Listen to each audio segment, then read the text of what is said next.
在这里你会看到，在街上你会听到。当你打开电视， 중대공사와 중점대상건설에서 희망찬 개면의 새해가 밝았습니다. 조선이가요, 한국이가요. 여러분, 여기는 성고입니다.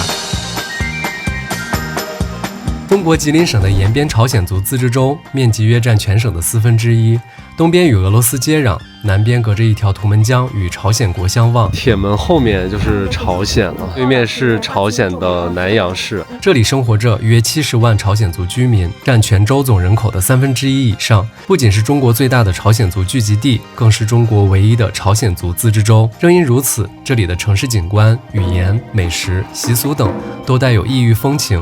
再加上延边州还有像长白山天池这样的自然景观、人文、自然以及独特的旅行体验，让这里成为近些年非常火爆的旅行目的地。我和朋友的第一站来到了延边州首府，探寻延吉往事。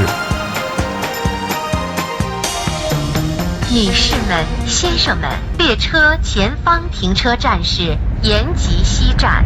손님여러분다음역은연길서역입니다。到延吉了，各位，现在温度是-16摄氏度。我们这边开始就是中朝语2种语言了。哦，这么花花绿绿。延吉西站是延吉目前唯一的客运火车站，也是延边州最大的火车站。我们现在先去住的地方，晚上的话可能在附近逛一逛。原来的延吉站现已改为货运站使用，除乘坐高铁外，也可以通过延边州目前唯一的机场朝阳川国际机场抵达延吉。这里每天有飞往中国主要城市和韩国等地的航班。延吉市内没有地铁，市区出行主要依靠公交或网约车。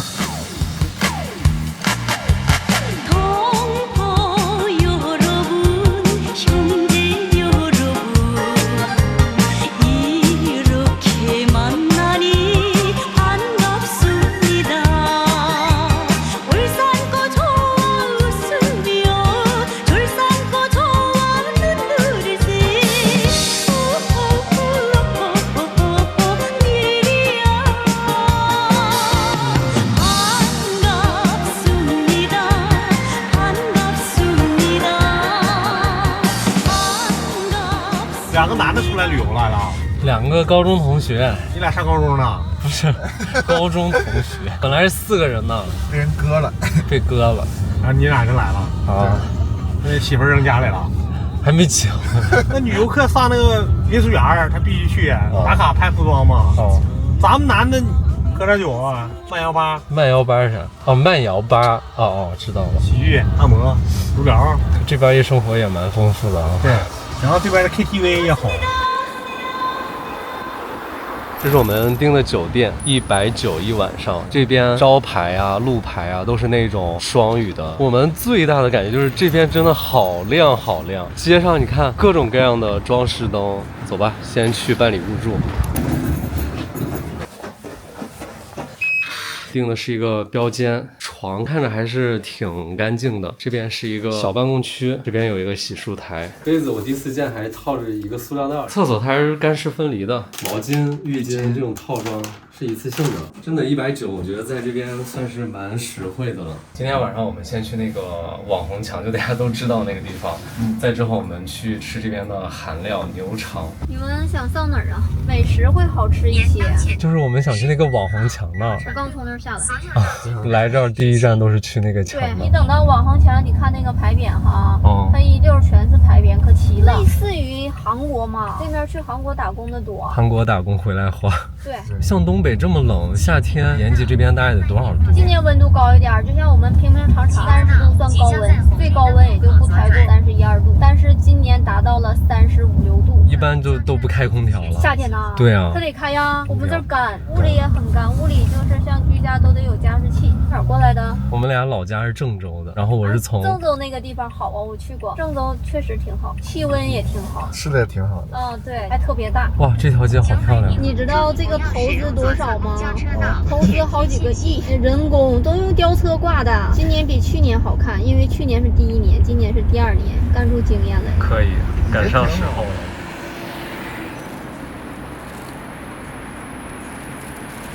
哦，这边一下来太繁华了，现在已经晚上9点了。这边很多建筑就盖的跟那个朝鲜平壤首都那种老的传统建筑一样。刚才那个姐她说这边必须要用那个中文跟朝文，然后如果不用朝文的话，好像说这边就要罚款，就要用2种语言标出来。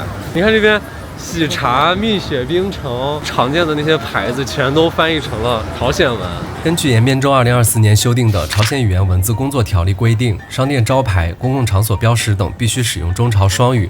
若招牌只写中文而缺少朝鲜文，主管部门将责令限期改正。这个网红墙的对面就是延边大学，这个延边大学的建筑也很有特色，朝鲜族特色。我们今天来的时候在火车上预约过了，明天我们去延边大学参观一下。说到朝鲜文字，是由世宗大王于15世纪创制的拼音文字，例如乌、n 可以拼成 un， 和汉语拼音一样需要拼读。单个的 un 本身没有任何意思，韩园、圆形、动物园、医院、花园的园都是 un。15世纪以前，朝鲜半岛使用汉字记录语言，由于普通民众学习汉字十分困难，识字率较低。1443年，朝鲜世宗大王组织学者创制了一套新文字，并于1446年正式颁布，名为训民正音。也就是说，在中国明朝时期，朝鲜文字才被发明。尽管训民正音更容易学习，但朝鲜上层士大夫仍以汉字作为正统文字，并极力阻挠和反对新创制的文字，认为新造的文字会让朝鲜远离华夏文明。因此15到19世纪，朝鲜文字长期处于边缘地位。直到19世纪末20世纪初，日本侵略朝鲜半岛，使得民族主义崛起，而朝鲜文字被视为民族文字受到重视。知识界将朝鲜文作为民族独立的象征之一，开始提倡使用本民族文字。即使在这样的背景下，朝鲜文字的占比依旧很低，包括在正式场合依旧以汉字作为正式文字。20世纪中期大韩民国开国典礼也可以看到所使用的皆为汉字。南北分治后，朝鲜民主主义人民共和国在极短的时间内全面废除汉字，在对汉字的态度上较为激进。而大韩民国虽然也逐步限制汉字，但基本上汉言混写，甚至2000年以前也依旧使用大量中文。例如1992年韩国中清北道与日本山梨县缔结姊妹城市协定书上仍然以汉字为主，并且在韩国国家标志上也有所体现。直到2014年，韩国才将国会标志、地方议会标志、法院标志等上面的中文换成韩文。韩文虽然是人造拼音文字，但在结构设计上较为科学，学习难度较低，识字速度快，但在表意层级、区分同音词、保留词源信息等方面容易产生歧义。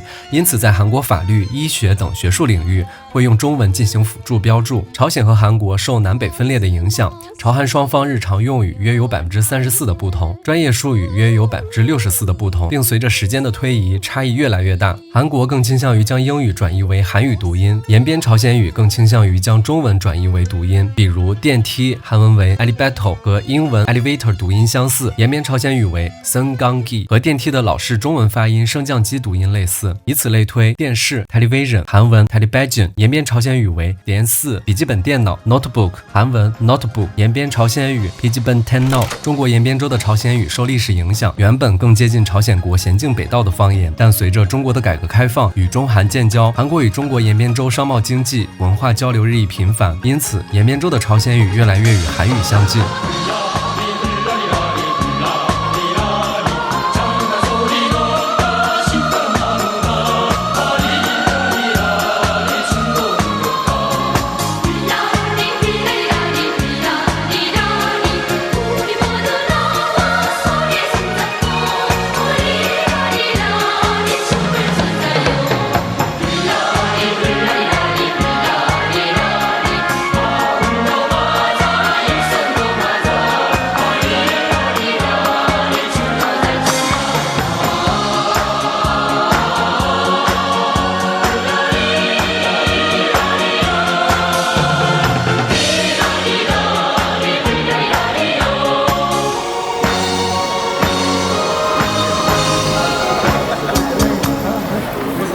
真的太冷了，我脸都已经冻僵，就说话嘴都张不开了。现在我们去吃牛肠，是这边传统的特色美食。来了来了，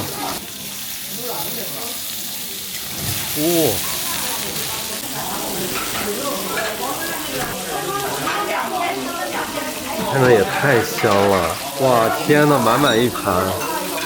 刚才他们是用真露酒泼在这个铁板上，然后烧一下，酸甜口，然后辣的。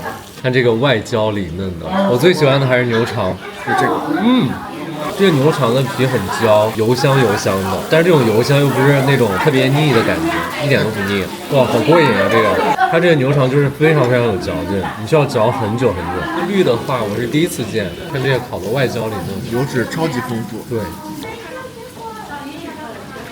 哇，好好吃啊！辣酱蘸的，我觉得比这个酸甜的要好吃，而且这个辣椒酱真的很对对，烤牛肠特别适合当下酒菜，对，配上了米酒人，韭菜配一口这个牛肠，真的太好吃了，就你会觉得吃这个牛肠特别的过瘾。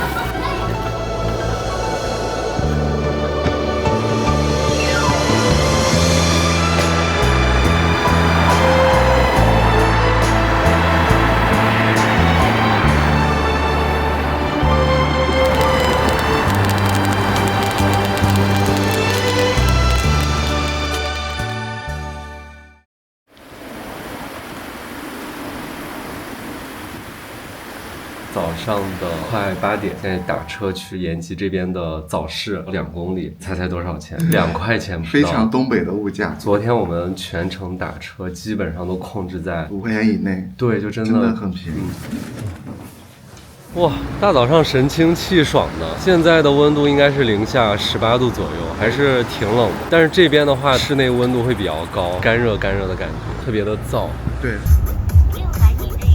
延吉下雪也少，下雨也少，吃的东西你在这待1个月你都不带重样的，像那个江米鸡啊，我朝鲜族喜欢吃的。哦，你是朝鲜族的？对啊。家里平时聊天还是朝鲜语？朋友见面也是会说朝语啊。00后开始啊，说朝语的少了，因为朝语的话也说晋语，所以说的很长，复杂。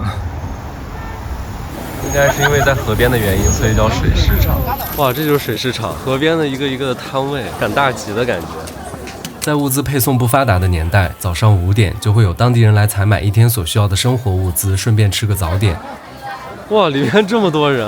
哇，天哪，太火了！如果想体验当地人赶早集的习惯，不妨来水上市场。市场里就有售卖肉类、辣白菜、调料、人参、灵芝等土特产，也有米肠、打糕、炒年糕、土豆饼、人参鸡、米酒等熟食。在这里也会听到老一辈延吉人地道的朝鲜语，充满浓郁的民族风味，烟火气十足。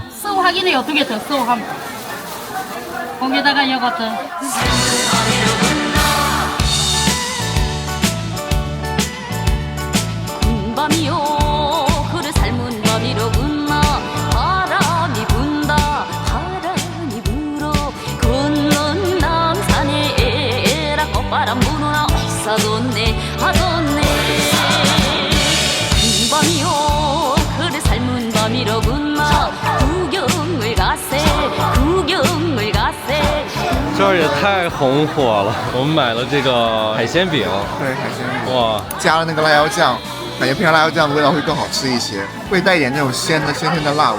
味道如何？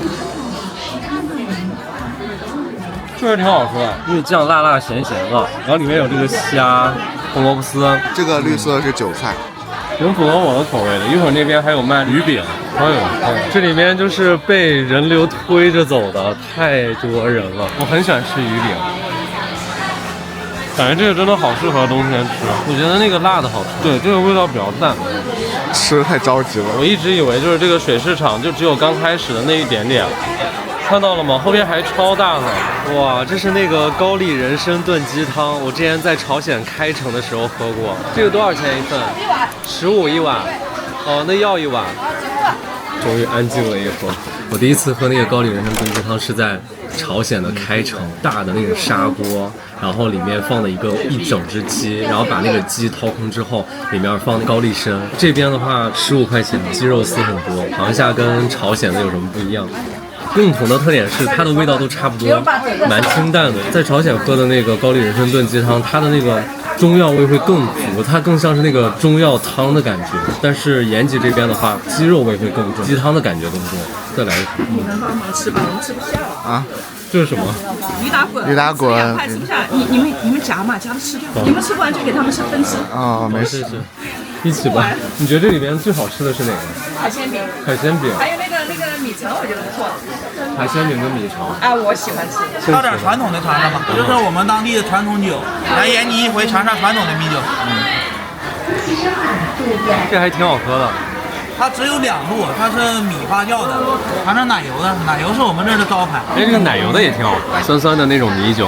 哇，看到这个冷气了吗？哇，出入了仙境。你看这个冷的。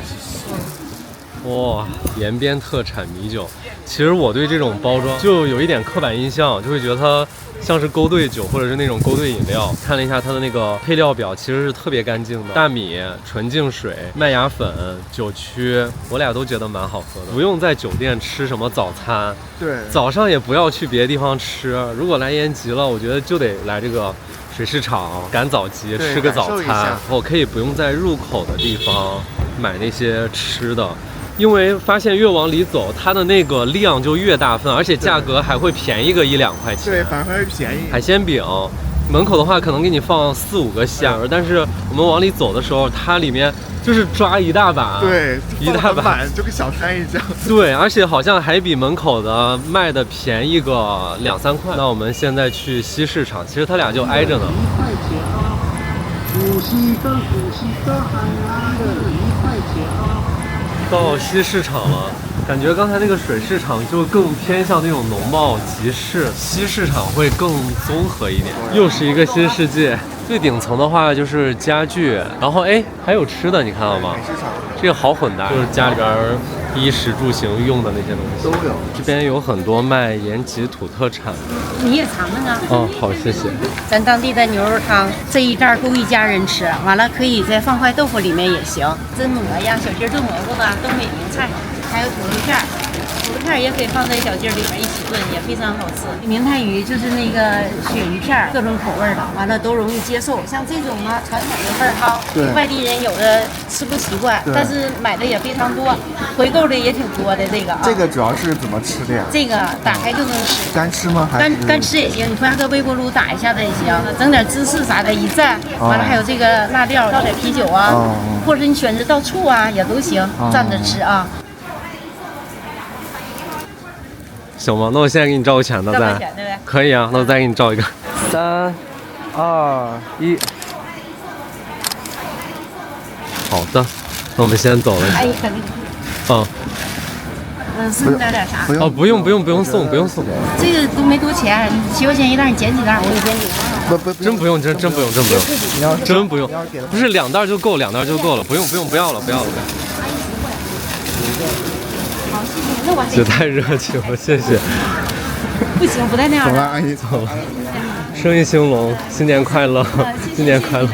走了，再见。1、2、3、4、5。这边2袋，7749。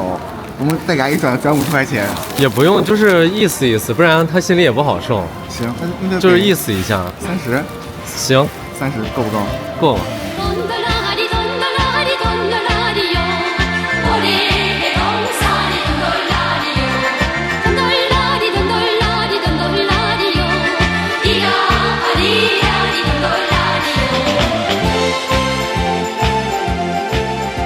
2楼感觉是衣服呀、帽子啊、服饰类的。我看看有没有卖那个雷锋帽，就感觉特别保暖。闯关东的帽子，然后这个去掉还能护着耳朵。哎，这样挺搭你这个黑色衣服的。你也相中？但是它要60多，我能不能砍到30？我觉得你可以先对半砍一下。主要是太久没砍过价了，35拿下，可不可以？40吧，40就可以。拿不了不够本，咱们家是批发的，不行不够本不撒谎。咱们家你看你转了一大圈，咱家这专门卖帽，咱家是批发的做摊，给不了这个价。50吧，便宜10块，可以60吧，动作拿下去走。50，偷着乐。家人们，商家怒赚20块钱，50块直接戴上，可以。一个很暖和的帽子到手了，好暖和呀！解锁了新道具，走，再逛逛卖米肠的区域。您是朝鲜族的吗？ 예, 안녕하세요. 우리가 지금 하는 이 순대는요,朝鲜族 맨 조선족들이 해요. 다 해. 근데 小碗10块。哦，先要1小碗尝一下。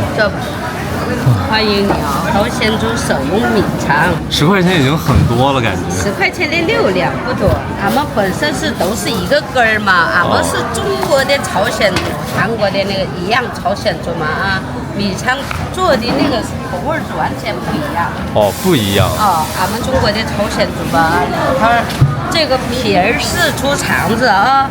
那个里头糯米出些关嘛，韩国的那个朝鲜族吧，里头粉条啊、白菜呀，他们蔬菜的更多。这个怎么跟这个不太一样？这个是肥肠，你们做炒菜的那个厚的肠子，里头馅儿是一样，馅儿皮不一样。哦，这个是小肠，这个是出大肠。是您自己做的吗？对呀。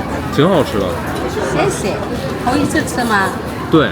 是有外边的这个很有嚼劲的，然后里面那个糯米是特别糯的，就是不会腻。等下这个汤，我以为这个汤会很咸，但是不咸。汤吧不咸。这是什么汤？猪米肠汤，汤一起。순대 잡수러 많이 오세요. 환영합니다. 새해 연길에 많이 놀러 오세요. 순대 잡수러 오세요. 阿姨跟我说，她在这边卖米肠已经有20多年了。她说她还去过平壤，10多年前去的时候说那边不让带手机，也不让拍摄、拍视频，就手机都会收掉。那现在就是开放很多了。延边人对延吉西市场有着特殊的情感。现在的西市场是2018年建成的，早在20世纪30年代，西市场所在的区域就已经是延吉重要的商贸集散中心。1980年建成农贸大棚市场，后又扩建2层室内市场。2015年，出于消防等安全考虑，西市场开始拆除重建，并于2018年11月建成，2019年1月8日正式营业。这里珍藏了不同年代的延吉记忆，陪伴了太多当地人的青春年华。1988年，韩国广播公司 KBS 还曾在这里拍摄过纪录片，记录了那个年代属于西市场的独家记忆。 시장에 나가보면 한인들의 억척스러움과 싱그러운 생활력이 느껴집니다. 1층 찬가게 질비한 좌판 위에는 건어물이며 양념류 그리고 반찬거리가 수북히 쌓여 있습니다. 좌판 하나하나에는 주인이 따로 있습니다. 모두가 자연상인들로서 중국에 쓰는 일을 개체호라 부릅니다. 2층 공산품점에는 의복류가 주로 걸려 있습니다. 파는 사람이나 사는 사람 모두 표정이 밝습니다. 이게 다 개체호지요? 예. 한 달 수입이 신내면 얼마나 되세요? 한 달 수입이 한 500원 됩니다. 500원이요? 예. 아이고 대단하네. 예. 그럼 잘 사시네요. 예, 생활이 좋습니다. 바깥 양반은 뭐 하시죠? 얘들 아버지. 예, 저 일보사에 계십니다. 일보사에 신문사예요? 예, 신문사에. 자식은 몇인데요? 자식이 너입니다. 아, 넷인데. 예. 500원 가지고 잘 사십니까 그러면? 됩니다. 아. 예, 집에 또 애 너무 신봉에다 이렇게 버텨야 됩니다. 我在找朝鲜族朋友翻译这段纪录片时，出现了一个很有意思的小插曲。朝鲜族朋友说，现在的韩国00后看这段纪录片应该听着很别扭，或者一些词根本听不懂，因为纪录片出品于1988年，当时很多用语还是韩语固有词，现在的韩语很多用英文读音转写成韩语。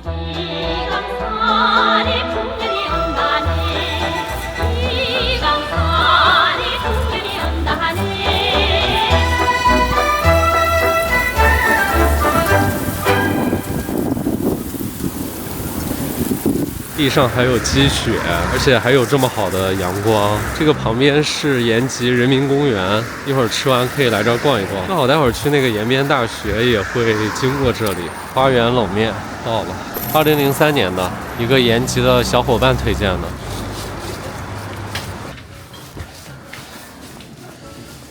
我们点了一个传统冷面，然后还有一个豆浆面。我还是第一次听说豆浆面。你看它这个包间也很有特色，榻榻米要拖鞋上去的那种包间。哇，这么大一份，里面还有这种冰碴子，感觉大冬天吃这个好凉呀。它给了一个剪子，感觉这个面很筋道，不太容易弄碎。里面的这个汤好像是用那个梨汁，好筋道啊。这个苹果好甜啊！第一次听说的豆浆面，它里面这个汤好像那个意面的奶油浓汤呀。这个豆浆面也是凉的，还挺好喝的，就那种甜甜的，有点像维维豆奶，感觉很适合夏天吃。它还有上这个咸菜，白萝卜条，就感觉放了很多的糖，甜辣口，还有点烟熏味。哦，我知道了，它是这样的，都是这么用的。适合夏天吃，冬天吃有点冷。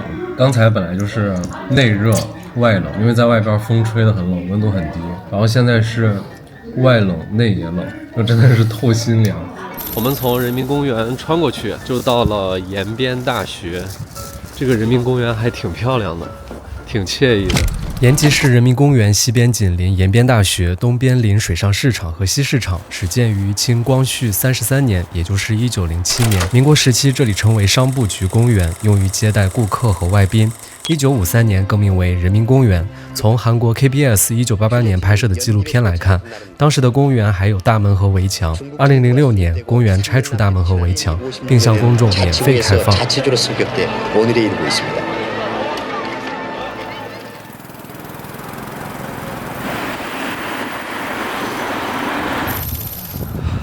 刷脸、刷身份证都可以进，主要是去看一个主楼博物馆。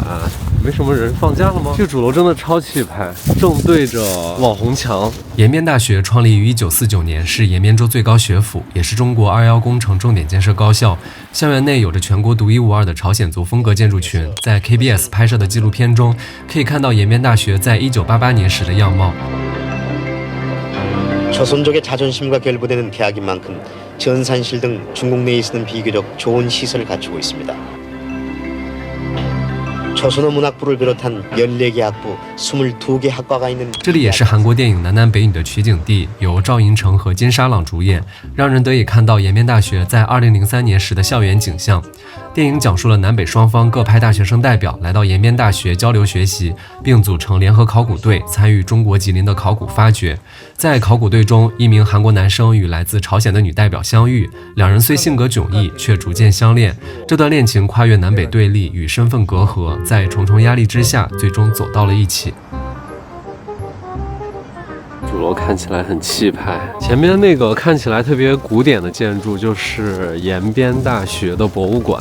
这个建筑看起来真的太像平壤某不知名建筑。博物馆开了，可以进。这还有一个博物馆的册子。哦，这个好像是校史啊。这还有一架原来的钢琴。1956年的时候，当时还是用汉字和颜文混写的。教史馆出来之后，这个临展区就有点意思了，朝鲜族传统的家具。现在从延边大学的正门出去。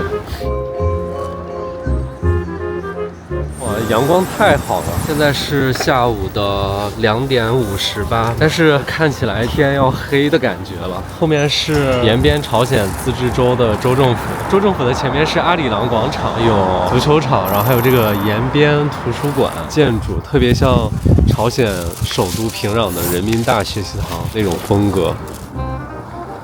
就来这里面取会儿暖啊。来看书休息一下，学习你得办证还得办证，得办图书的阅读证。能参观一下我们在1楼？可以，谢谢。感觉他们这边服务员的态度都好好啊。1楼算是一个小展厅的感觉，这边是办理图书借阅证的地方。好家伙，你给这儿办图书证呢？这就办出来了？就办出来了，秒办。不要钱吗？不要钱的。你看人家这边服务很便捷，刷个身份证直接就办了一张读者卡，特别齐全。这边还有一个 K 歌房，卖零食的、饮品的。在图书馆门口做运动呢。其实我没有想到它这里面服务好多呀。每次我来到这种图书馆，我的第一反应就是它是真的在运行吗？还是做样子？但是一进来之后，你看人家这边暖气很足，然后服务态度很好，然后办卡电子化的、自动化的刷就出来了，非常的便捷。青少年的书屋，然后还有那种大众阅读的，就觉得人家这个图书馆是真的很落在实处的，在为大家办事情。州府不远的地方有一个小山包，这块其实是一个没有开发状态的一个工地，因为这边有一个石碑还没有得到很好的保护，跟日战时期朝鲜族历史有关，推行了创世改姓的运动。这块墓碑原来是姓金的，把他的那个姓氏改成了平川的墓，就在这个地方。那我们现在走的这个土路就完全不是一个开发的状态，它这个墓碑好像就是被人随便的废弃在了这个条路里。创世改名运动是朝鲜半岛日战时期朝鲜总督府于1939年颁布的一项法令，要求将朝鲜名字改为日式名字，属皇民化运动和显内一体的一环。这项运动最初是以自愿为原则执行，后改为强制执行。在短短的4个月内，创世改名的朝鲜族就从 3.9% 跃升至 80.3%。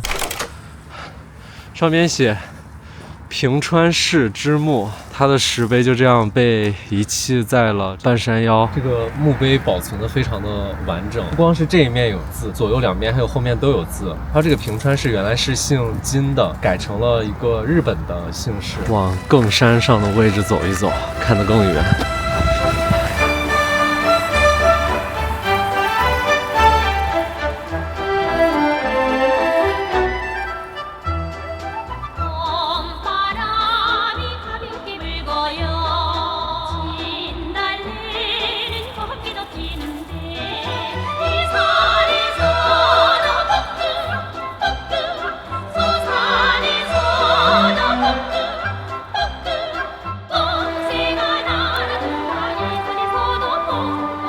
在傍晚登高，会看到延吉的繁华。延吉市作为延边州首府，是延边州政治经济文化中心。延吉市的地名比延边州的州名更早，先有延吉，后有延边。早期官方文件中常出现延吉边务一词，意指管理延吉边境事务。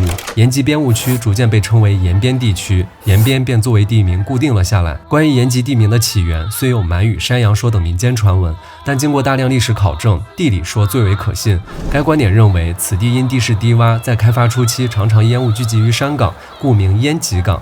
延吉正是烟吉的音转。这片土地早在旧石器时代晚期就有人类居住，随着中原文明的扩展，汉代曾在此设郡进行管辖，唐代这里诞生了海东胜国渤海国。它受唐朝册封，全盘效仿大唐典章制度，将中原礼乐文明作为立国基础。此后，辽金元明清各代，中国中央政权均在此设立行政机构，行使主权。19世纪后期，受朝鲜半岛自然灾害和社会动荡影响，大量朝鲜族跨越图们江迁入此地开垦荒地，被称为垦民。清政府在19世纪末逐渐允许朝鲜垦民领诏纳租，取得中国籍。这一时期，汉、满、朝鲜等多民族开始在此共生。19世纪末20世纪初，日本吞并大韩帝国后，其势力潜入延边，在龙井村强行设立派出所，妄称此地为尖岛，试图制造领土争议。清政府最终迫使日本签订条约，承认延边地区为中国领土。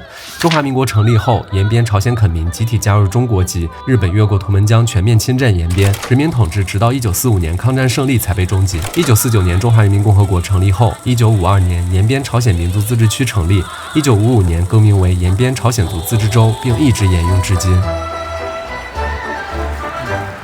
我们现在下山去吃点东西。我们的米酒跟着我们在外边转了一天，冻成了冰沙米酒。其实我现在能理解为什么早市那么早，就觉得有必要这么早吗？但是现在天已经完全黑了，现在才下午4点40，夜晚的时间就比较长，就早早的睡觉了。大早天就亮，就去赶早集。土生土长的汉族，不是朝鲜族，朝鲜语不认识，也不会说。这边朝鲜族的人多吗？多，1半多。这个网红墙火了之后，就跟着火。原来是周边的人来，就是来吃好吃的。后来现在改成就是全国的都来了，因为韩国也有来老多来旅游的。机场直达韩国，这边上韩国的人老多了，上韩国打工的嘛，这边压力很小。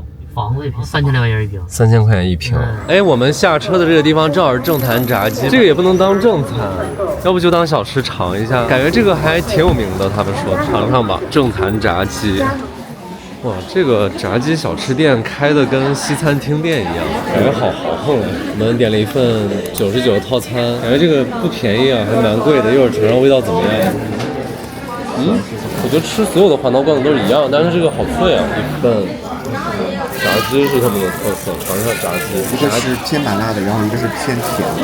先尝这个麻辣的翅，这个味儿挺好的。这个感觉是现炸的，就它那个皮，我们等了大概有20多分钟，然后里面的肉还挺嫩的。